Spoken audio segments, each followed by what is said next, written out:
नमस्कार मित्रांनो, सुस्वागतम. घरोघरी मातीच्या चुली या मालिकेच्या आजच्या भागामध्ये ऋषिकेश जानकीसाठी पैंजण गिफ्ट म्हणून घेऊन येतो आणि प्रेमाने तिला देतो आणि तिला आपल्या हाताला धरून बेडवर बसवतो. तेव्हा जानकी म्हणते की ऋषिकेश आओ काय करत आहे. तेव्हा ऋषिकेश जानकीचे पाय आपल्या मांडीवर घेतो आणि आपल्या हाताने ते आणलेले पैंजण जानकीच्या पायात घालतो. तेव्हा जानकी खूपच खुश होते आणि खरंच खूप छान पैंजण आहे असे आपल्या पायाकडे बघत ऋषिकेशला म्हणते. ऋषिकेशला सुद्धा खूप ते ऐकून आनंद होतो आणि जानकी ऋषिकेशला थँक्यू बोलते. तर ऋषिकेश म्हणतो की थँक्यू काय, तूच नेहमी म्हणत असते की आपले जे काही रिच्युअल्स आणि परंपरा आहेत त्याच्या मागचे हेतू काय हे जाणून घ्यायचे आणि मग सगळ्या गोष्टी करायच्या. आणि मग कुतूहलाने थोडी इन्फॉर्मेशन काढली तेव्हा मला समजले की 16 अलंकार पैकी एक अलंकार म्हणजे पैंजण. चांदीचे पैंजण हे पायात घातल्यानंतर पायाचे आणि कमरेचे त्रास कमी होतात ना.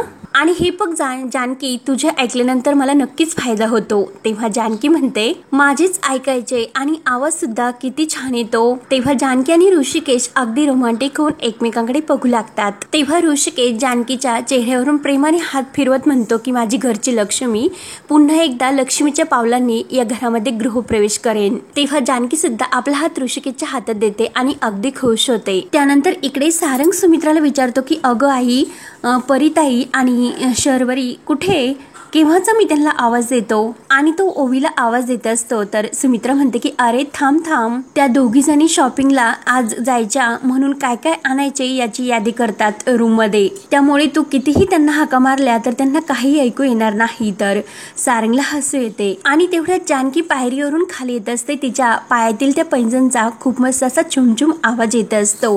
तेव्हा सारंग ते ऐकून सुमित्राला म्हणतो की आई ते सर्व जाऊन दे, पण घरात काहीतरी नवीन आवाज येतो हे तुला ऐकू येते का, एकदम मंजूळ असा. तर जानकी वळून मग मागे बघते तर सारंगला हसू येते. तर सुमित्रा म्हणते की अगो बाई, अरे सारंग छुमछुम असा आवाज येतो ना, आणि आवाज कुठून येतो रे असे मुद्दाम विचारते. तेव्हा जानकीला हसू येते. सारंग म्हणतो की काही कल्पना नाही, परंतु आतापर्यंत नक्की येतो होता आणि आपल्या बाजूला येऊन तो अचानक गायब झाला. जानकीकडे बघत बोलू लागतो. तेव्हा जानकी फक्त गालातल्या गालात हसते. तर सारंग आणि सुमित्रा यांना सुद्धा खूप हसू येते. तेव्हा सारंग लगेच जानकीला चिडवत म्हणतो की काय वहिनी, दादांनी दिलेले गिफ्ट आवडलेले दिसते. तेव्हा जानकी फक्त गालातल्या गालात हसते. त्यानंतर इकडे सयाजीराव आणि ऐश्वर्या रणदिव्यांच्या म्हणजे घरासमोर येतात. तर गाडीतून ऐश्वर्या खाली उतरते आणि गाडी निघून जाते आणि ऐश्वर्या परत गुपचूप पावलांनी घरामध्ये येत असते. तर जानकी घरामध्ये सुमित्राला आणि सारंगला विचारते की तुम्हाला कसे कळले. तेव्हा सुमित्रा म्हणते की अगं इतका छान छुमछुम आवाज येतो. तेव्हा जानकी लगेच आपले पाय पुढे करून दाखवते की बघा यांनी गिफ्ट दिले. तेव्हा सुमित्रा म्हणते की खूपच छान, तुला तर आवडले ना. तेव्हा सारंग म्हणतो की अगं आवडले म्हणजे चेहरा तर बघ वहिनीचा. तेव्हा जानकी म्हणते की काय ओ भाऊजी, आणि तेवढ्यात ऐश्वर्या आतमध्ये येते. तेव्हा जानकी लगेच ऐश्वर्याला म्हणते की ऐश्वर्या तू आलीस, आणि आई ऐश्वर्या तर देवळात गेली होती, मग ऐश्वर्याने प्रसाद नक्कीच आणला असेल. तेव्हा ऐश्वर्या फक्त त्यांच्याकडे बघत असते.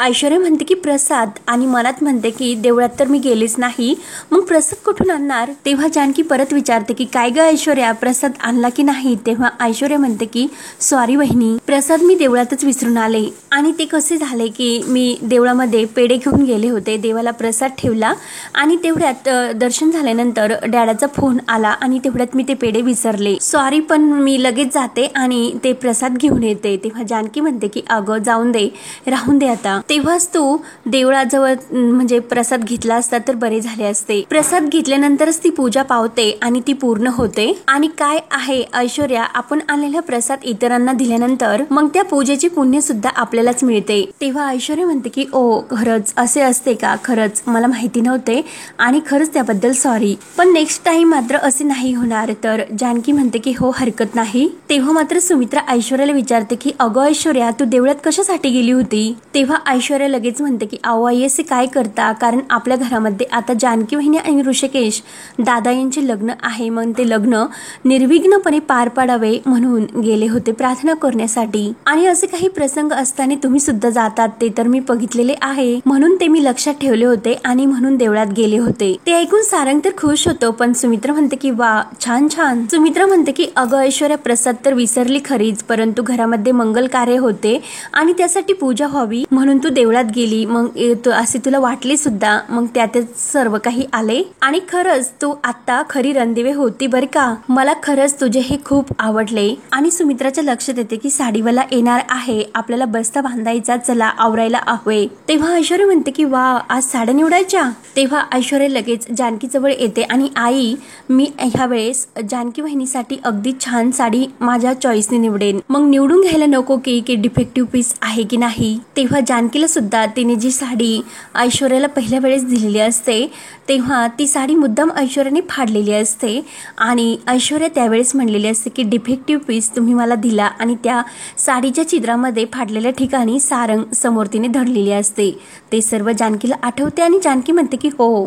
जानकी ऐश्वर्याला म्हणते की हो, तसाही तू कुठे डिफेक्टिव्ह राहूनच देत नाही, अनुभव आहे ना मला. साडी अगदी तू व्यवस्थितच बघून घेशील, खात्री आहे ना माझी. तसेही संसारात तुझे बारीक लक्ष असते, त्यामुळे माझी साठी तू साडी नक्की निवड. आणि सुमित्राला विचारते की हो नाही, तर सुमित्रा सुद्धा म्हणते की हो ना. आणि तेव्हा सारंग लगेच सुमित्रा आणि जानकीला म्हणतो की वहिनी आणि आई, मला दादाने ऑफिसला बोलवले, मी लगेच जाऊन येतो. तर सारंग निघून जातो. तेव्हा सुमित्रा त्या दोघींना म्हणते की चला आपल्याला लाडू आणि चिवड्याचे पॉकेट भरायचे, चला माझी मदत करा. जानकी आणि सुमित्रा पण जातात. तर ऐश्वर्या म्हणते की जरा मी येते फ्रेश होऊन. त्या दोघी गेल्यानंतर ऐश्वर्या म्हणते की नशीब माझे की हे प्रसाद प्रकरण लवकरच निस्तरले आणि रूम मध्ये निघून जाते. तर इकडे सारंग हा आपल्या ऑफिसवर येतो आणि ऋषिकेशला विचारतो की काय दादा, आले का आपले ते बियांचे प्रकरण. तेव्हा ऋषिकेश उठतो, अरे सारंग, तुला मी त्यासाठी नाही दाखवले. आणि त्यामध्ये बांगड्यांचा एक बॉक्स तो सारंगच्या हातात देतो.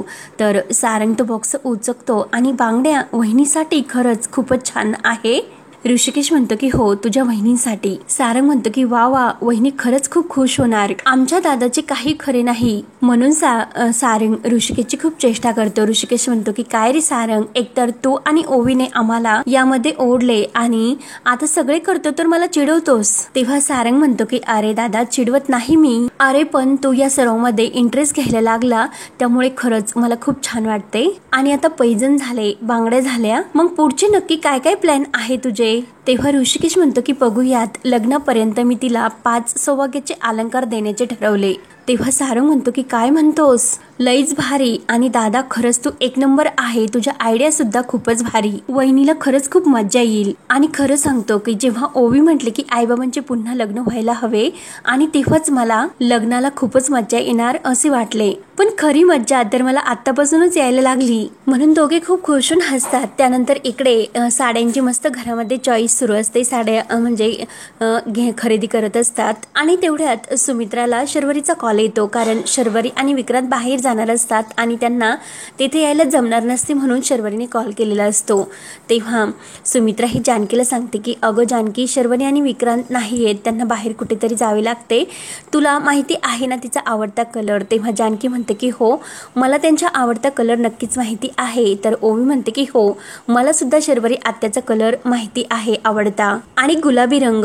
तर लगेच जानकी आणि ओवी एकमेकांकडे बघून खुश होऊन हसतात. तर जानकी त्या साडीवाल्या काकांना म्हणजे गुलाबी रंगाची साडी दाखवायला सांगते. तेव्हा साडीवाले काका म्हणतात की ह्या गुलाबी रंगाच्या इतक्या शेडच्या साड्या आहे, आणखीन जर लागतील तर मी तुम्हाला मागवतो. तेव्हा जानकी म्हणते की अहो दादा, पैठणी असेल तर गुलाबी रंगामध्ये दाखवा ना. तेव्हा ते काका गुलाबी रंगाची पैठणी दाखवतात. तर जानकी ती साडी ओवीच्या अंगावर टाकून बघते आणि सुमित्राला विचारते की आई डन का. तर सुमित्राला सुद्धा खूप आवडते.